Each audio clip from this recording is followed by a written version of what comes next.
inflatable boats. Big one. 12-foot aluminum, 12-foot Jon Boat. That's actually my son's kayak and my canoe. I think I might be addicted to little boats. I think I'm addicted to little boats. Here's a look at the boat when I first bought it. I'll try to put a link in the description for you so you can see that video if you like. But this video will showcase its evolution. This next clip, however, is just from a few weeks ago, getting my boat ready for the season. Well, I started hosing this thing off and the paint just started coming off of it. I think I'm actually going to get some stripper and take this back down to the original blue. It's not a bad color. This is the same product that I used for my old green canoe when it was all spray painted. It removed it pretty well. There was a lot of damage in here. All this, some of it all the way down to the fiberglass, as you can see here on the center keel of the hull and the edges. Had a bunch of little holes and pits in it as well. All this stuff, I realized that I have to address this. I just can't repaint it. I got holes in the back of the boat. I got gouges. All the stuff needed to be fixed. If you're wondering why I've got rubber stoppers in here, it's really just to keep the shape as I re-fiberglass around it. I went ahead and took some light sandpaper to all this area and sanded it up some. It kind of looks a little better, but you can still see the deep gouges. So I found this product on sale at my local hardware store and decided to give it a shot. I ran around the whole boat, sticking it in every hole I could find, and then more sanding. If the boat looks wet here, it's because it is. After I sanded it down, I went ahead and hosed it off just to make sure everything looked pretty good, that I had all the spots taken care of. There was a couple little spots that I went ahead and added a little bit more filler and then re-sanded it again later. Now she was ready for glassing, and so I did. Put glass down the keel, down both side rails, of course on the back, on the transom, and any other spot that looked like it might have needed more than just a little bit of filler. Looks pretty rough here. It still hasn't been sanded. It's wet in this picture. And here it is, all dried off, ready for sanding. Got to take those burrs off my drain plug and then kind of hit all the way along the edge of the line here and make that blend in. Got some spots here that have air bubbles in them. Gonna have to address those. But all in all, it came out pretty decent. And now, more sanding, and more sanding, and more sanding.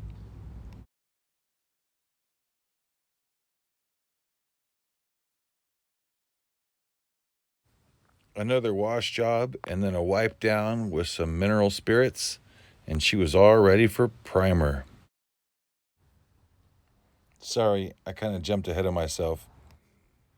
Now this product came highly recommended from the guy at the hardware store, but he told me to roll it on, and I really should have spread it on because the surface is really thick. It does not self-level at all. It's a good, strong, hard product. In fact, the sanding after this to try to get this smooth was a nightmare. In fact, I decided just to leave the bottom of the boat rough because it was just destroying my sandpaper after sandpaper after sandpaper. But it's a good, strong product, but just be aware I'd spread it instead of roll it. All sanded up now. You can see there's some of the blue coming through. This is because the boat is very uneven on the sides. I try to get the sides to look somewhat flat and somewhat true. This way I would have a not so wavy of a paint job. Nice and smooth on the front. So let's paint her up. So my choices for colors were black, white, and hunter green. So hunter green it is. I even thought about adding a little white, but then I thought, might end up as a teal. Better not. 280s. Looks pretty good from about 10 feet away. I do have my reserves, though, on this paint. I don't know if it's going to stick too well. I let it dry for 4 days. And when I put it back on the trailer, it really just came right off on the bottom and on the sides. So I'm hoping it sticks. We'll give it longer to cure, more sunshine. Keep your fingers crossed. Time for phase 2, the interior. Biggest problem we got here is right there. Keep my shadow out of the way. That whole seam right here along that edge is cracked. And there's a second hole in this boat. Actually has 2 drain plugs. And I just don't feel right if I were to sell this boat and not disclose that thing's leaking or fix it, so I'm gonna fix it. Got the stuff left over, not a big deal. I'll have to grind off that old patch, grind up that wall a little bit there, put some new glass in there, and then hit it with some new paint. So that leads to the next thing. You know, I am not gonna sand this whole damn thing inside here. No way. Way too many bends, way too many twists, turns. I don't dislike how it looks. So basically, once I fix this, I'm gonna put some primer over it, maybe do a white stripe because that's where it goes there, and maybe come up to the top here with it. Maybe throw a new coat the whole top part right there, just so you have a nice eye catcher when you're standing up there fishing. But other than that, I'm also gonna do a little repair work here, probably put a little glass on here. I'll probably end up doing a little bit of work here on this seam as well. You see it's cracking, you know, on that one too. Just use the rest of my glass up on that seat there. This seat here is pretty solid. I'm probably gonna just go ahead and resin coat that piece of plywood there. And then as far as the back of the boat goes, nothing else to do here, not until I get a motor. So I might go ahead and add a little bit more glass on top of this here, just to give it some more strength. But all in all, I'm not gonna spend a whole lot of time on the interior of this boat because it's really not that bad. Well, I put the grinder to work and we're all ready for glassing. This thing's really loose right here, but it's all cleaned up now and ready for some good structure.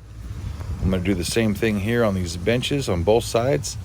Gonna groove them out and I'm gonna fill them with glass. I've actually got 2 layers of fiberglass up there in the corner. The first layer runs from about right here all the way down to here. Then I have another layer that runs from about right there down to there. So we got some nice structure back into it. You can see how high up we went with that, or I went with that. Threw a little bit of extra right here on this little chunk here. Well, it looks like that's falling down. We'll just give that a little help to go back up.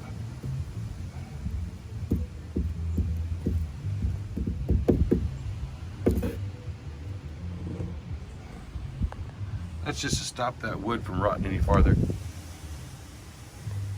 All right, and there we go. Pretty sure I'm just gonna leave it just like that, primered. There's my patch. Good as new. Good as new, buddy. Yep, bird. Yep, bird. Look at this. Right here on this side too. Yes, sir. Good as new. Can y'all tell that I'm not a painter? See all that paint everywhere? Yep. I don't care. It's a Jon Boat.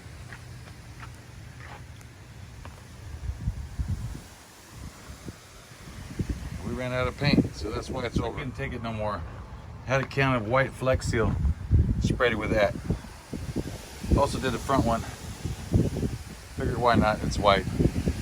Should hold. Either way, it looks a lot better. Now I didn't have enough paint to do this whole boat, so I got some of this and some of that and made it work. All right, so here we go. Just kind of took off that bright white. I'm probably going to come back in here and go ahead and sponge paint some green into this. And it all dries up good.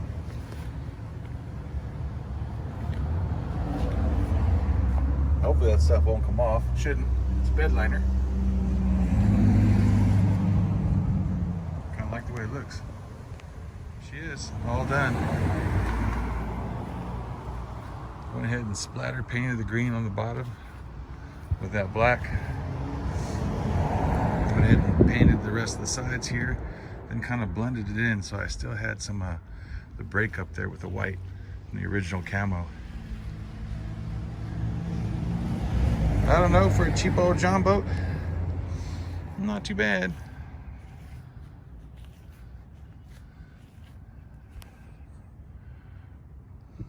So, did all this work on this boat, and now I'm gonna sell it. Yeah, well, I wish I would have planned on it earlier. I would have done it differently, but I actually started this project to get this boat ready to go. Woke up one morning and looked on Facebook Marketplace and saw something I couldn't believe and responded to it and got it. And that was my next project right there. That's right, 12-foot aluminum boat. It's got a 65 1965 horsepower Evinruder on the back. So it's gonna be cool, man. Thank you for all the support. God bless and take care.